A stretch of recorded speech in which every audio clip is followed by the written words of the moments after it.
So next up we have the font group, the second group in the home tab. And if you click on this small um, or actually let's rather just explore the different types of fonts. Okay, Trajan Pro. So you have a number of fonts that Word offers. Okay, you can play around with that, and um, we have this Arial Black, Calibri, 20th century font, and some other fonts like Adobe. And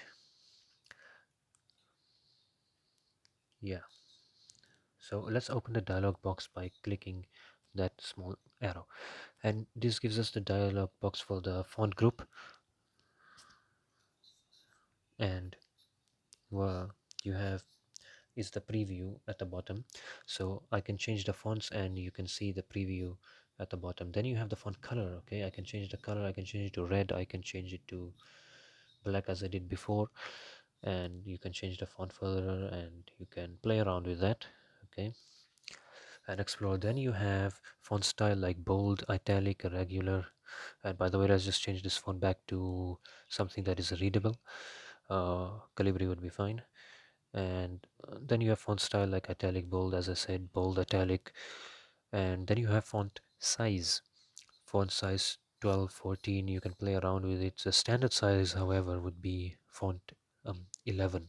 Okay, that's the default size, but you can have fonts like up to 12. Okay, for heading it's about I think 18, 20, but really depends on your interests and what your purpose is for, what you're designing, what document you're writing in Word. Okay, that's what it really depends. So the default is 11 and regular and Calibri. Okay, if you were interested. So yeah, now you can see how the font is increasing as we yeah, anyhow, these are the different types of colors. Okay, we have this shade of yellow, and if you click on this more colors, and then you have this diagram, and you can choose from this diagram, and you can adjust the brightness, and then you have at the bottom the color model like RGB or HSL. HSL stands for hue, saturation, lightness. So we select that, and you can play around with it, hue, sat, luminosity or brightness. So we increase the brightness, you can see the diagram, okay, how it's changing. And we can change the numbers inside as well if you don't need to, if you don't want to, yeah. So then we have um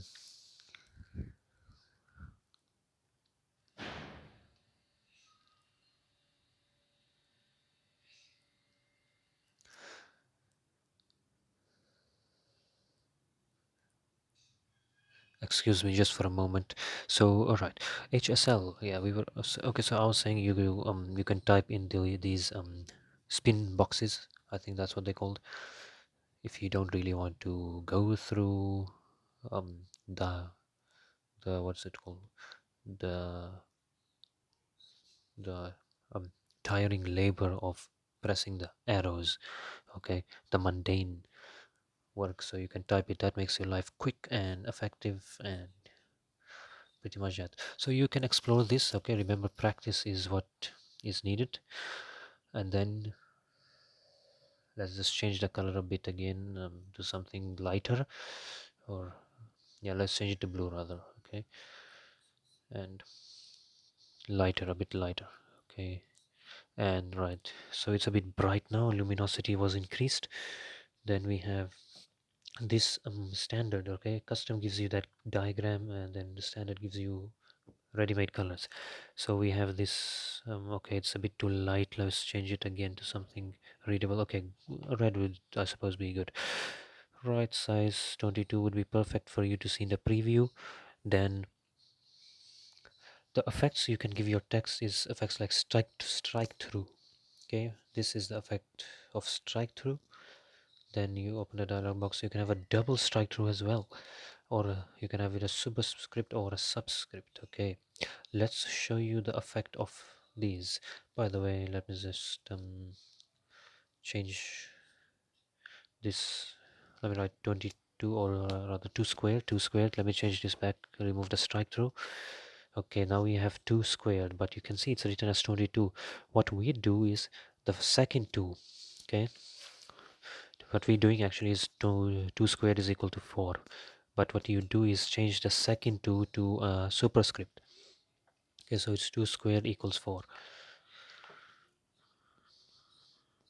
Or what you can also do is, instead of making it a superscript, you can make it a subscript as well. That is also a feature offered in Word, but let's just make it a superscript, sorry.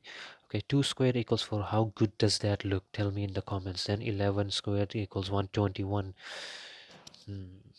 Interesting. Looks amazing. I can guarantee your teacher doesn't even know that if you go to school.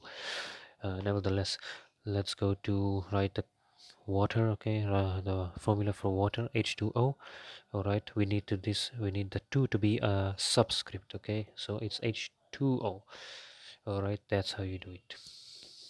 Okay, and that looks beautiful. I suppose your chemistry teacher doesn't even know that, to be honest. But that's just a joke. I'm just joking. Then this is the highlighting. You can highlight yellow, you can highlight it pink, or let me just select it. You have to select what you're highlighting. All right, this is a bit different. All right, select it fully, and then we can change it to different highlighting.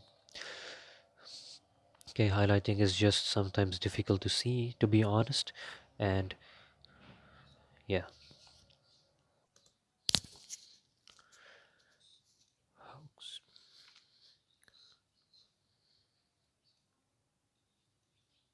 Let's go to the font dialog box and subscript. You can see it's selected.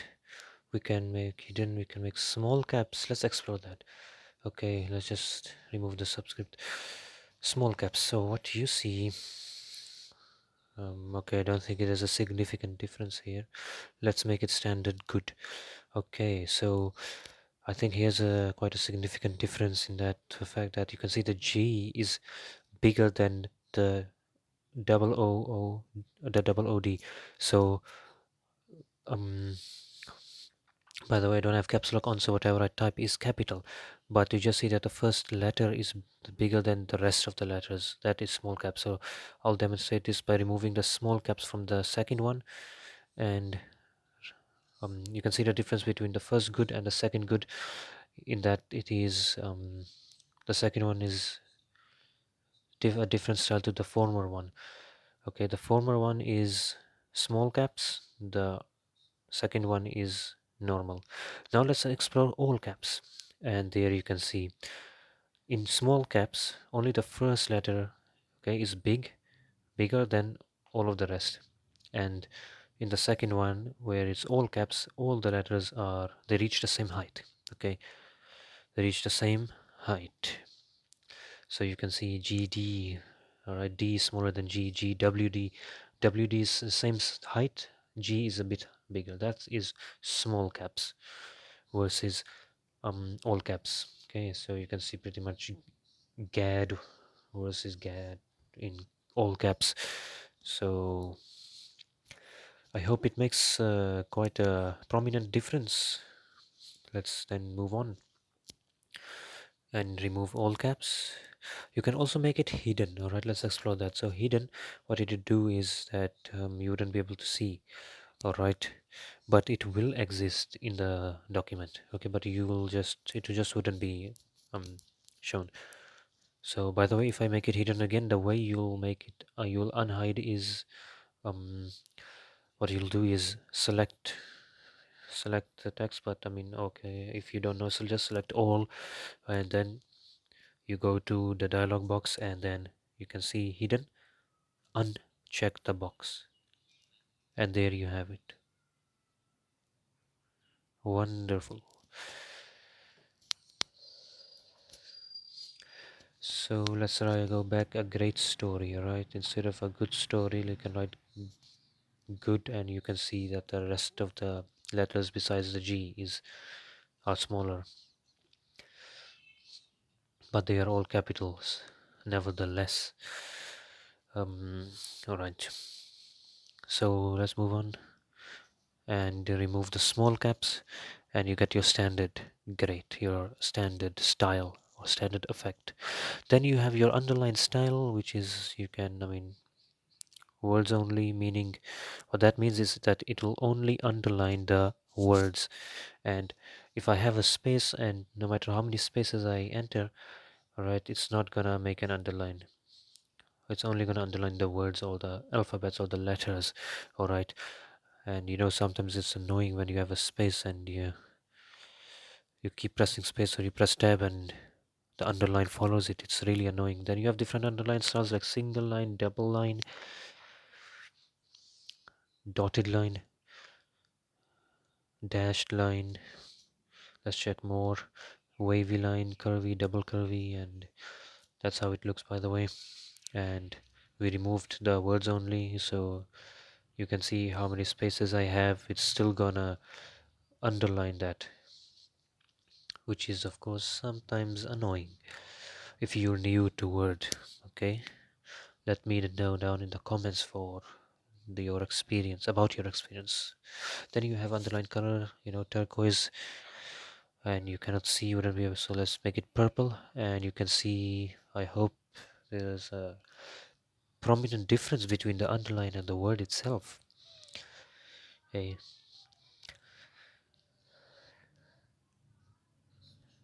then let's just switch back to normal. I suppose that's enough, but rather let's just, I think we missed, let's just check if we missed something. Oh yes, the advanced tab. Okay, so the advanced tab, what you have is, okay, character spacing, which is the scale is the first option or the first command. What it does is that it squeezes or expands the text. I'll make it 150 and you can see the preview. Let's just okay, the standard is 100% scaling. Make it 90%, you can see it's getting squashed, so meaning the more smaller it gets, more smaller the number gets, okay, the more um squashed it is, and the more larger the number gets, the more expanded it becomes.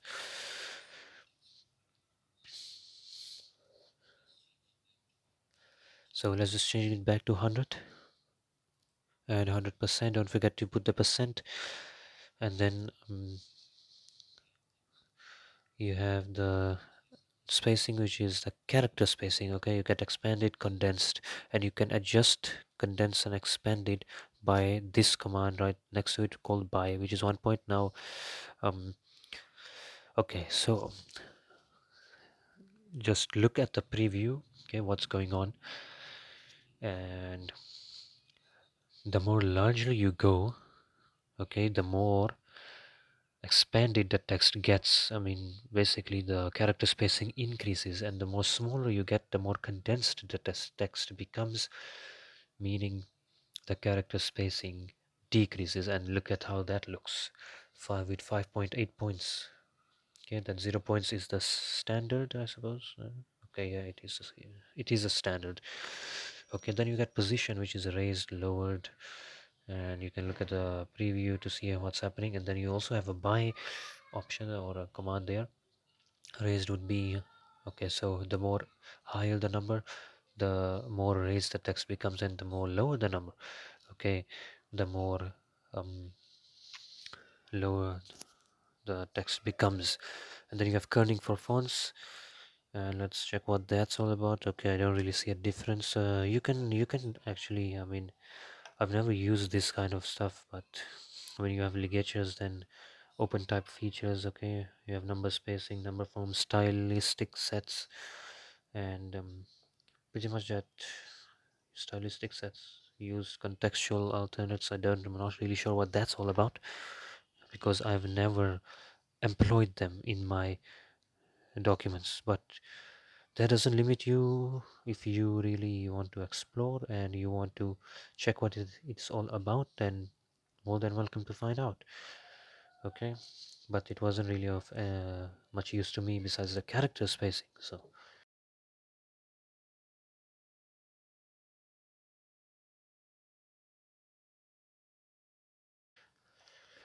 yeah, Then you have this font bud mode jiggler, make it italic. So what happens is when you click this set as default button here, what that happens, okay, so it tells you, do you want to set a default to button mode jiggler 32 points. What this means is that whenever you open this word file, then your default font wouldn't be Calibri, okay, or the size 11. It will be the size you set, and with the font you set and the color and the underline you set. Okay, so you can set as default, and you can choose which one, like only this document, or when you open other your documents as well, or documents that are based on this template. Okay, but okay, this isn't really appealing, but nevertheless, let's just look at it. Look at this font. It's a very jiggly font, or I don't know. So practice, experiment with the different types of fonts. Remember, practice is the key to mastery. Okay, then let's just set it back to Arial, or not back to Arial. Let's just set it to a font that we can read. Okay, like Arial. Then you have format text effects like text fill. Okay, fill, you can fill, you can have gradient, you can have no fill. um okay, we forgot to actually change it back to a readable or a good font like Arial, or not a good font, but a readable font, decent font. Okay, let's look at this now. These are commands which are just quick, you know. You don't need to really open the dialog box all the time to underline and that. Alright, but this is basically whatever commands you see in this are found also in the font dialog box. Then you have glow, okay, meaning yeah, this not glow, this affects text effects. And before we go to the glow, let me just go to the other options. And this is how you, okay, nevertheless, I think we've covered them. Let's just, okay, I'm a bit confused as to what should we do. Okay, never mind, let's just go to this one. Okay, so you have these word arts here, okay? These different text formats, and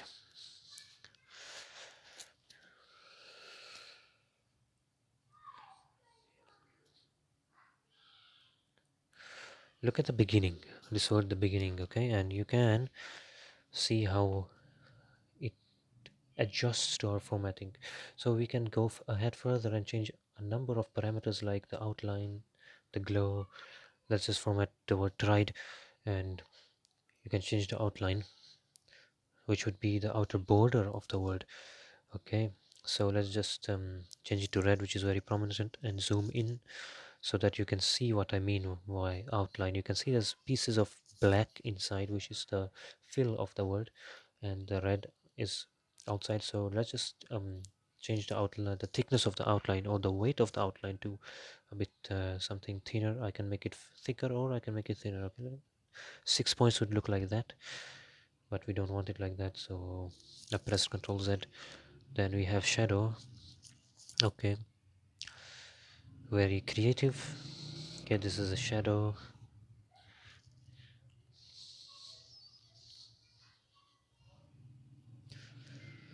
Then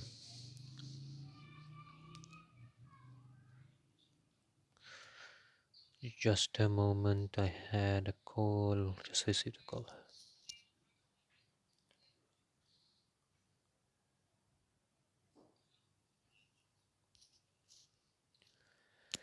Right, excuse me for that. So then you have shadow. We were done with shadows. But anyway, you can just recap. Inner shadow, you have auto shadow, perspective shadows. There are different groups of shadows or different types of shadows that we have. Okay, so you have this format text effects. Okay, this side panel that appears with a whole lot of commands. Okay, so we have reflection. Okay, please note that there's a significant difference between a shadow and a reflection. Okay,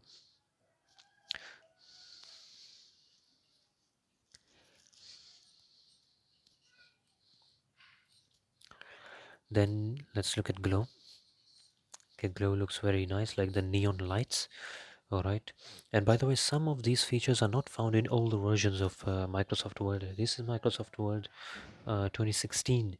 All right. And you don't find it in older versions, I'm afraid, like glow, I suppose. So don't worry if you don't really find these features and you're confused. My version is just different. Okay. Then we have number styles. Okay, so let's just write a number here. All right, 1, 2, 3.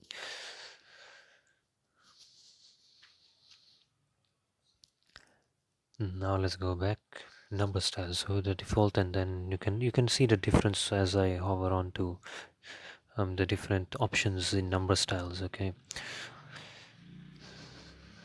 proportional lining, tabular lifting. All right, don't think there's pretty much a bit of a difference there.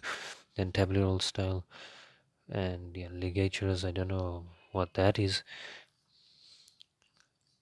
But if you're interested, you can definitely find out. Probably somebody made a video on YouTube about it. But if you want me to make it, then no problem, I'll do it. Alright, for my followers. Then here you can increase the font, you can decrease the font quickly if you don't really want to use this drop down box. Okay, you can just quickly use these two buttons. Then you have this. Okay, we've already went through it. Sentence case, lowercase, uppercase, capitalize each other. Okay, we haven't gone through it. So let me demonstrate. Beginning of time.